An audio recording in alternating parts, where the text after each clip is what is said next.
Sandeep Jora isn't able to affect the stop, so Kyle Coates will get a boundary. Not in full control, but 4 to the total. I think it's maybe teased Jora, who's got a really bad bounce. The backward point. What's happened there is it's landed just off the edge of the square, and the square has been built up so well by the ground staff. That's the area. You can just see the drop off in the white line. It's hit that and in essence rolled along the ground.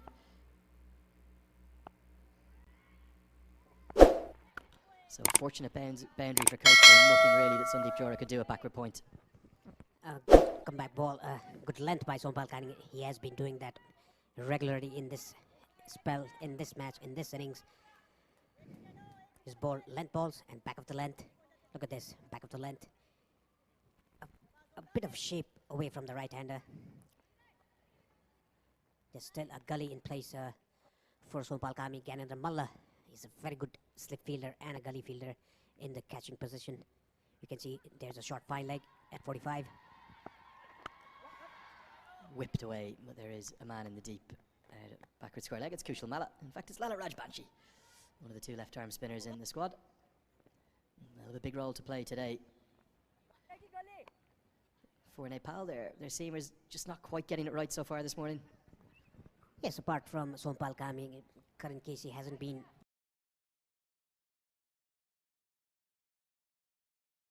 bowling at the right areas. His line has been varied from off stump to leg stump. His length is also varied from back of the length short balls to over pitch balls, the half volleys as well. The one shot Kyle Coates played was on the up, piercing that offside field for a boundary.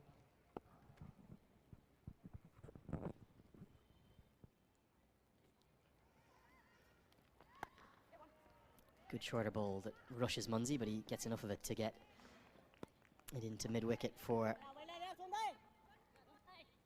a single. Such anticipation for today's game. Paresh, can you give the viewers a sense as to what the feeling around the capital city of Kathmandu is here? Yeah, I think it's a festive season for Nepal. It is a festive day for the Buddhists today. It's a public holiday. And the famous festival for Nepal is Dashain. I think that is on the air at the moment for Nepal. Inward movement this time, and Coates whips it in the air. Should get a couple as Rajbanshi tidies up. I think I've certainly noticed everywhere I've travelled over the last 48 hours since that 3rd consecutive win, everybody wants to talk to you about the cricket team. Your taxi driver was in the barber shop yesterday. 3 or 4 people came in and were asking me, did they feel that Nepal could qualify now? And this is the problem with the wins, has come some expectation.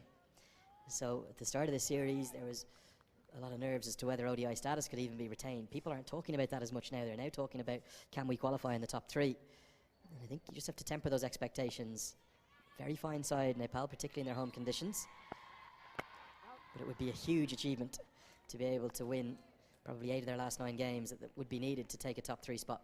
End of the 7th over, it's 33 for none. And on that note, Paresh, probably a good time to talk you through some of those qualification permutations. Scotland, they've won the league. They are through alongside Oman, who will finish 2nd almost certainly, unless UAE have a really strong finish. Namibia have put themselves in a horrible position. Really difficult now. They're probably going to have to win their final 2 matches against UAE. They'll travel today to Dubai there. In fact, they're probably in the air right now. We're soon to take off. They'll play in 2 days' time at the Dubai International Stadium. They'll need to win both those games to get up to 41 points. That will give them a good chance, and also will deprive UAE of 4 potential points and leave them with just 8 games to get up past that 41 point mark. For USA, they cannot finish in the top 3, but they won't want to finish 6th, and both UAE and Nepal will need to win matches to get by them. UAE will need to win 5 of their remaining 10 games, and Nepal will need to win 6 of their remaining 9 matches.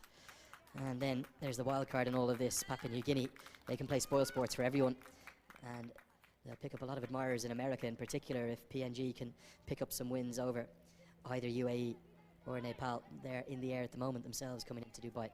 Here's a big moment in the game. Sandeep Lamachani is going to come in after just 7 overs, so may bowl 2 in the power play, and he's going to be bowling to the left-handed Munsey. Are you surprised by this move, or a sign that Rohit Paudel wants to get his star bowler into play? Yes, I think this is a good move by Rohit Paudel, bringing in Sandeep Lamachani a bit early. Starts with a reverse sweep. George Munsey couldn't get the gap. And that's almost a statement of intent, isn't it, from Kyle Coates. excuse me, from George Munsey. We'll see the same from Coates. Munsey says, I'm going to go straight to my trademark stroke, my reverse sweep against their best bowler. And I'll do it twice in a row. Very good batting. Munsey only knows one way, it's to attack. And we've seen him play this with such consistency. It's just like a forward defence to any other batter. And immediately it'll have to change the field. I think long on will come up. And maybe deep backward point will go back. Bludgeoned away. Such an impressive player, George Munsey. A rising star of the global game, in my opinion. Yes, that was very smartly done by Munsey. Getting on top of the ball, on top of the bounce, and heading over the 45. Again, this time finer from the fielder. Yet another boundary, back-to-back boundaries for Munsey. Well, 3 deliveries, 3 reverse sweeps, and 2 of them have gone to the fence. This is why I was surprised by this move. I don't think Lamachani to Munsey is a good matchup for Nepal, particularly in the power play with just 2 fielders allowed outside the circle. Munsey's recognised that, and he said, I'm going to go after the star leg spinner for Nepal and cause him problems. He can only have 2 fielders in the deep, and if Munsey's going to keep reverse sweeping, makes things very difficult. So now, the 2 fielders outside the circle, one of them's out at a deep backward point solely for that reverse sweep. The other's at deep square leg. Lamachani's going to come around the wicket. Munsey could go down the ground, or he could get out the conventional sweep stroke, which he does. Straight to the man. 9 runs from 4 balls. No risk at all. Brilliant batting from George Munsey. Yeah, that's a brilliant batting by Munsey. 2 balls, 3 balls consecutive reverse hit down to the boundary line for 4 runs. The 2 fours that he got, and plays a conventional sweep shot. Take a single. A very good batting by George Munsey. Moves to 19. If Coates had been on strike, I wouldn't have minded maybe 1 over from Lamachani in the power play. The problem is, brought in the 8th over, he could potentially be asked to bowl 2. You want your matchups to be good ones. Depender Singh Airi to Munsey is a much better fit. Dragged down, thuds into the pad, and Lamachani strikes. I think Coates is going to be disappointed with this shot. It wasn't the best delivery. Dragged down, it's just skidded on. Probably hits Coates around the off stump, and the home fans have something to celebrate as Scotland lose their first. Yes, rightfully said, Lenny. It was dragged down, but straight in the front of the stumps. Look at that. Plumb in front. It would have crashed into middle stump. Like we always say, Sandeep Lamachani is a wicket taker, a match winner. In the first over, he was hit for 2 boundaries and took a wicket off Kyle Quatsa. Kyle Quatsa gone for 22. A good start for him, but couldn't capitalize on that. Scotland are 42 for 1.